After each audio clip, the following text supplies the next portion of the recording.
Chaque année en France, plus de 380 000 personnes reçoivent un diagnostic de cancer. L'annonce de la maladie est toujours un moment de bascule qui laisse une trace dans la mémoire de celles et ceux qui l'ont vécu.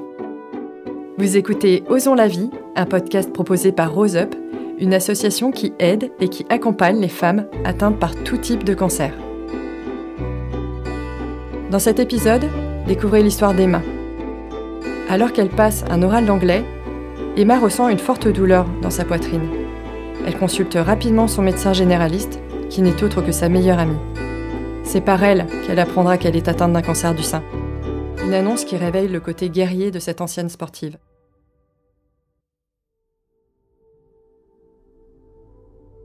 Je vais construire ma bulle de combat. Je vais sélectionner les personnes qui seront à mes côtés.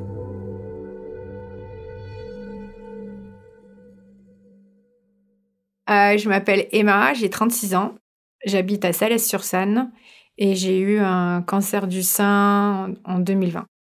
Je suis en examen de BTS, je suis en plein dans les oraux d'anglais et je ressens des douleurs au niveau thoracique et je mets ça sur le compte du stress en fait. Et quand l'examen se termine, j'ai toujours en fait ces douleurs, mais de plus en plus intenses au niveau du thorax, enfin au niveau de la poitrine surtout. Et à ce moment-là, je me dis non, c'est pas les examens là. Donc je prends mon portable et il faut savoir que mon médecin traitant c'est mon ami d'enfance. Donc c'était beaucoup plus simple pour moi de lui transmettre tout de suite un SMS et lui expliquer ce qui se passe. Et elle me répond automatiquement en me disant passe au cabinet demain. C'est pas moi parce qu'on est mercredi et je m'occupe de mes enfants. Mais ma consoeur sera là pour t'accueillir et elle t'auscultera à ce moment-là. Quand j'arrive à la consultation, je suis dans l'état d'esprit où je me laisse guider par le médical. Je me pose pas plus de questions en fait. Et c'est quand elle m'ausculte que je comprends que il se trame quelque chose et elle part directement de prendre le téléphone et faire plusieurs coups de fil pour avoir un rendez-vous en urgence pour une écho et une mammo. Je fais une mammographie et on m'avait quand même averti, tu verras, c'est pas agréable d'avoir un presse-citron. Et en effet, c'est pas très agréable, mais ça va, c'était pas trop douloureux, je m'attendais à pire. Et à ce moment-là, elle me dit, retournez dans votre box, on va passer à faire une échographie avec le médecin. Et là, je suis torse nu, j'attends le médecin, je regarde autour de moi et il y a cette affiche, voilà, dépistage cancer du sein à partir de 50 ans. Et je secoue ma tête et intérieurement, je me dis, mais non, ça peut pas être un cancer du sein, c'est marqué à partir de 50 ans. Moi, je suis trop jeune, c'est pas possible en fait. Quand je passe à l'échographie, c'est vrai que le médecin, il passe énormément de temps sur le sein, mais je me dis sur le moment que c'est normal. Moi, ayant eu un passif de sportive avec beaucoup de blessures et tout, je me dis, il passe peut-être plus de temps, il veut vérifier correctement. Mais ce qui m'interpelle sur le moment, c'est le langage qu'il emploie.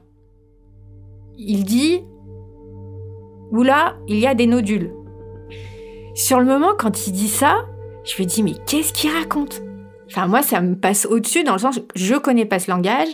C'est pour moi, il parle chinois. Enfin, moi, donnez-moi un dictionnaire parce que moi, je comprends pas ce qu'il me dit. Je n'ai pas le réflexe sur le moment de lui poser la question ce que c'est un nodule, en fait. Donc, je me laisse continuer encore à me guider dans tout ça. Il se lève. Il me demande sur le moment t'es dispo, là ? Oui. J'appelle le médecin pour te faire une biopsie en urgence. Quand il me dit le mot, pareil, j'ai dit, mais c'est pas possible. J'ai dit, moi, je comprends rien. Enfin, le langage, il m'est complètement à l'ouest à ce moment-là. Et donc, oui, pareil, je me laisse guider. Je dis, ok, il n'y a pas de souci, faites-moi une biopsie. Donc, je retourne dans le box en attendant et je regarde encore cette affiche qui m'interpelle. Et je me ressecoue une deuxième fois la tête. Non, c'est pas possible, c'est pas un cancer du sein. Mais bizarrement, cette petite voix intérieure me dit sur le moment, si. Mais on l'efface très vite sur le moment. On se dit non. Et là, le médecin arrive et il me dit « Pas de biopsie aujourd'hui parce que le médecin qui est en charge de faire cela est overbooké. Mais par contre, dans 1 semaine, on veut te voir. » Je suis dans un mood pendant 1 semaine où je suis focus entre les cours, le travail parce que je suis en alternance. Enfin, c'est vrai que je me mets dans une bulle, je me mets une carapace. J'ai dit je verrai sur l'instant T. Pour la biopsie, cette fois-ci, ils sont 2. Il y a une préparatrice et puis il y a le médecin qui arrive. Quand je la vois arriver avec son pistolet, j'ai l'impression d'être dans une fête foraine. Et surtout, quand elle va appuyer dessus, ça fait une détonation. Ouais, j'ai l'impression d'avoir été tir à la carabine en pleine fête foraine, quoi. Et j'ai eu 3 coups, quoi. Donc le médecin, après qu'elle ait fini de me prélever ce qu'elle a prélevé, je lui demande à quel moment je vais avoir les résultats. Et comme on est en période de deuxième vague de confinement, les délais sont un peu plus longs. Donc elle m'a dit il y en a pour 2 à 3 semaines. Le mardi 3 novembre 2020, je reçois un coup de fil du cabinet. Mais je ne l'ai pas entendu en fait sur le coup. Donc j'ai un message vocal de la secrétaire de mon amie d'enfance qui me dit est-ce que tu peux venir à 18h, Amandine aimerait te voir. Donc réflexe, je rappelle. Je lui explique que je ne peux pas venir. Et elle me dit t'inquiète pas, je te note rendez-vous pour jeudi 5 novembre à 8h30. Ok. Donc je raccroche. Et puis là, ça cogite. Mais sans plus, ça commence à travailler. Pourquoi on me demande de me voir en urgence ? Il y avait un truc qui m'échappait à un moment donné. Donc la soirée se passe. Et là, je reçois de nouveau un coup de fil. Et c'est Amandine. Amandine me dit, écoute, je ne peux pas rester comme ça. Demain, c'est mercredi. Tu sais que les mercredis, je ne travaille pas. Et je me vois mal rester dans cet état en sachant ce que je viens d'apprendre. Et là, elle me résume, écoute Emma, il y a des mauvaises cellules. On en parle jeudi, ça sera plus simple. Et je lui dis, t'inquiète pas, je comprends, on en reparle jeudi. Donc on raccroche. D'entendre le mot des mauvaises cellules, après avoir raccroché, je m'effondre en larmes. À ce moment-là, dans ma tête, ça fait boum. Le mot cancer résonne. Mais je veux pas me l'avouer. À ce moment-là, je suis avec quelqu'un parce que j'ai quelqu'un dans ma vie et qui me réconforte. Et moi, il n'y a rien qui sort de ma bouche. Aucun mot. La seule chose qui s'exprime, c'est les larmes. Ça coule. J'éclate en sanglots.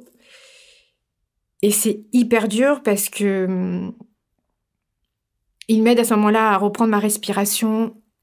Dis des mots, Emma, s'il te plaît. Il se passe quelque chose. Ça a duré au moins 10-15 minutes, les larmes. Et là, je lui sors mauvaise cellule. Il me serre fort dans ses bras. Et comme c'est une personne très positive, écoute, vois jeudi, on essaie de relativiser, on va pas s'enflammer, on ne sait pas ce que c'est. Le jeudi 5 novembre 2020, je me rends au cabinet. Amandine vient m'accueillir dans la salle d'attente et je la suis simplement dans son bureau, mais je comprends à son comportement corporel, puisqu'on se connaît depuis qu'on est toute petite. Il y a une atmosphère, une ambiance un peu particulière à ce moment-là.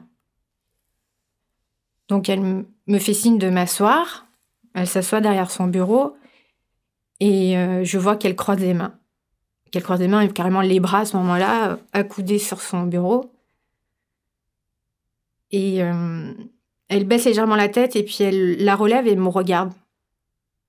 Elle me dit, est-ce que tu comprends ce qui se passe? Je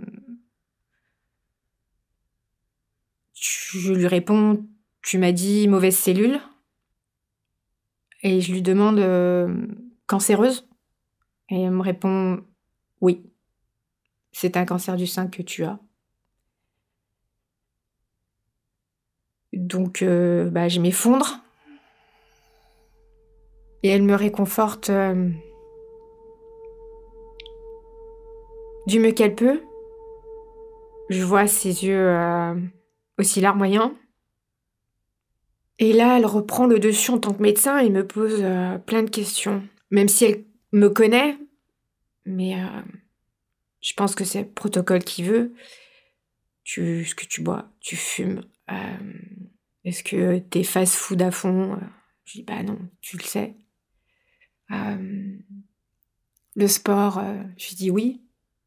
J'ai gardé mon hygiène de vie. Elle me dit, c'est injuste. Je te connais. Je connais ton parcours de vie. Ce qui arrive, c'est vraiment injuste. L'annonce, comme elle s'est faite, me rassure parce que j'ai la chance d'avoir comme médecin traitant une amie d'enfance. Donc le relationnel est différent. Et l'annonce est... c'est peut-être paradoxal ce que je veux dire, mais je la trouve magique parce qu'elle a une toute autre dimension. C'est à la fois une femme qui a une profession magnifique, elle est médecin, et en même temps c'est une amie. Je ne peux pas rêver mieux en fait en guise d'annonce. Je reste longtemps dans le cabinet avec Amandine. On discute de tout et de rien, mais surtout on insiste sur l'annonce auprès de ma famille. Mécaniquement, mon cerveau se met en mode je prends la voiture, je conduis. Et je parle à voix haute aussi dans la voiture. Et évidemment, des jolis noms d'oiseaux à la vie, je balance. Il y a de la colère. En fait, tous les sentiments se mélangent, toutes les émotions. Je pleure. Je hurle dans la voiture. Et la phrase qui sort, putain, mais qu'est-ce que j'ai fait au bon Dieu pour mériter ça? J'ai pas assez chié dans ma vie de tout ce qui m'arrive, faut qu'encore il me tombe une merde. J'ai dit, mais à quel moment vous me laissez tranquille? Et le fait de pestiférer dans la voiture fait que je me suis pas posé la question de comment je vais l'annoncer. Donc je prends une grande inspiration, je suis devant la porte, j'appuie sur la poignée, je souffle à mon cou, et là je vois ma mère en plein petit déjeuner, avec le sourire quand j'arrive, comme s'il y avait un rayon de soleil devant elle. Et là, elle me demande comment je vais. Et rien que ça, je me suis écroulée. Et elle me demande, mais qu'est-ce qui se passe? J'ai enlevé le sparadrap, en fait. Je viens de voir Amandine, j'ai un cancer du sein. Et j'ai toujours cette image. Je vois ma mère qui, en plein petit-déj, lâche sa tartine dans son bol, qui se tient la tête avec ses mains, en secouant de droite à gauche, comme si... non.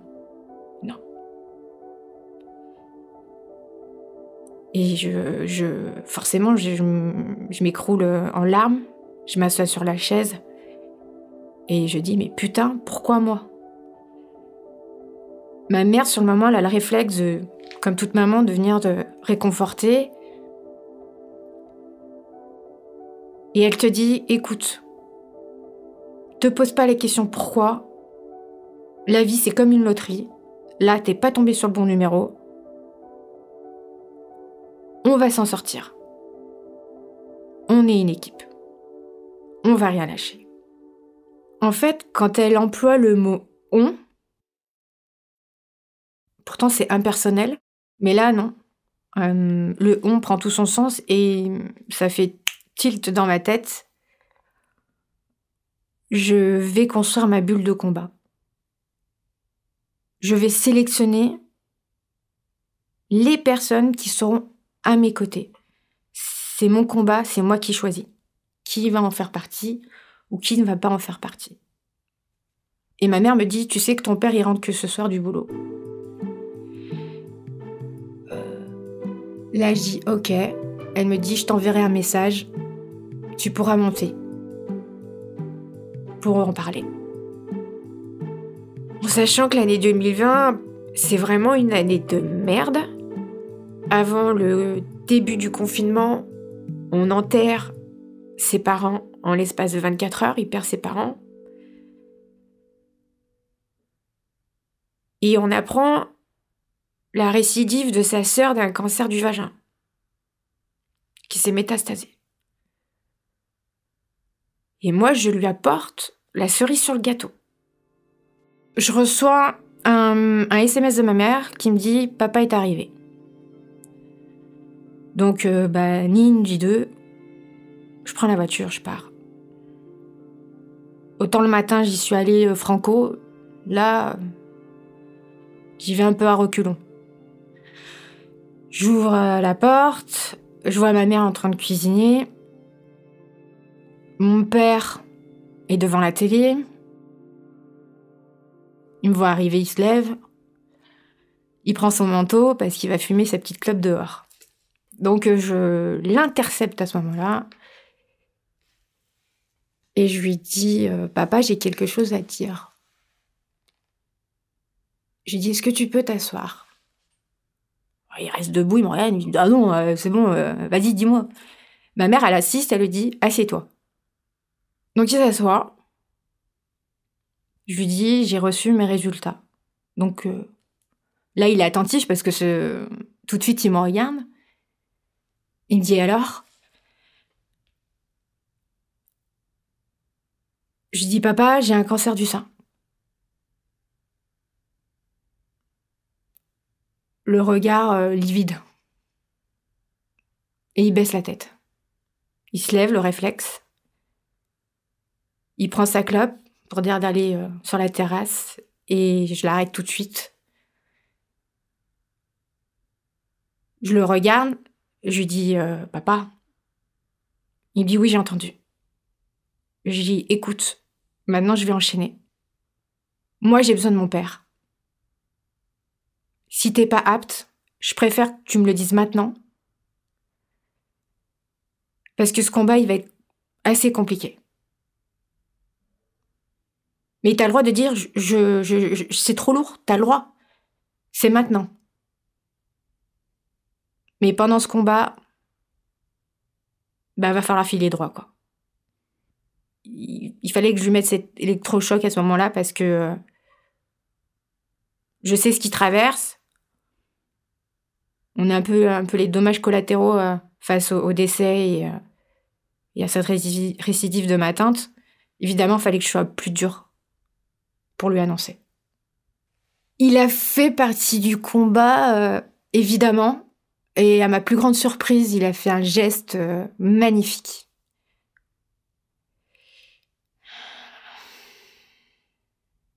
Mon père est pas très expressif. Dire je t'aime, c'est très compliqué. Le jour où on m'a rasé la tête, il s'est rasé la tête aussi. Ce geste-là, à ce moment-là, c'est, je crois, la plus belle déclaration. Même si ma mère l'engueulait, elle disait qu'il était moche, mais c'est pas grave. En fait, ce combat, cette expérience de vie, pas si atypique qu'elle soit, ça m'a ouvert les yeux vraiment sur qui on doit vraiment s'entourer, en fait. On va droit au but. Moi, l'animosité, les gens qui cherchent un petit peu la petite bébête, moi, c'est de la futilité, donc je passe au-dessus et je me retrouve vraiment des gens qui ont des good vibes, qui sont dans ce mood de dire on avance et peu importe comment, mais on avance. Et cette team-là, elle fait toujours partie de ma vie et elle m'aide beaucoup encore aujourd'hui. Je pense que chaque rencontre qu'on fait, elle apporte quelque chose.